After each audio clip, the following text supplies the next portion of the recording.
Yes, bavandimwe inshuti mbahaye ikaze kugira ngo tuganire.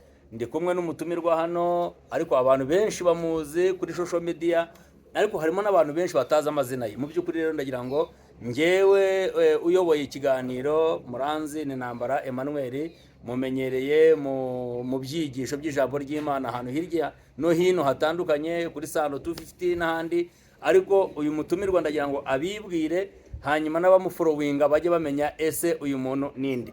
Nyakubahwa ndagira ngo wibwire abakureba, abafana bawe, inshuti zawe, urinde, bakubona hehe, ndagira ngo twibwire. N'undi mu magambo make ntarondogoye. Yego. Yewe ku bantu banzi n'abatarabanzi nitwa Ndatera muri filimi. Yego. Hagira n'indi nakinyemo nitwa Tausi. Yego. Hagira n'indi nakinye nitwa Dr Batista.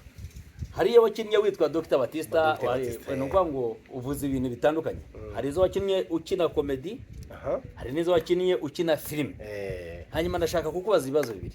Icya mbere, ni iyihe komedi waba warakinnye yagukoze ku mutima? Komedi y'igikoma. Y'igikoma. Ndi kunywa igikoma.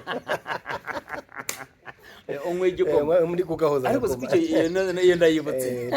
Urimo uhuta igikoma bimeze nabi. Hanyuma muri filime, ni iyihe filime waba warakinnye ukavuga uti abanyarwanda cyangwa se abatuye isi n'abari hirya no hino babasha kumva ururimi rw'ikinyarwanda, mbahaye message iturutse ku mutima wanjye? Aha, naho nakiniye niruka mpura n'umugabo witwaga Mudugudu. Yego. Witwaga ubundi hara kuri Mudugudu ho yitwaga, ndumva ari byo bari bamuziho. Yego. Ariko yarimo yiruka nkashaka umuntu waba yaratwaye telefoni ye ari bamushaka. Nubwo umunsi ujya nsubira nkareba, noneho twahuye yirukanka, ariko noneho antira telefoni ngo mpamagare. Ariko noneho ngiye mwerekana ndamubwire ko wari umukire, ariko muri abakire. Ndavuga ngo abantu bakurikirana nuza amafilime, uwo Mudugudu yari jyewe.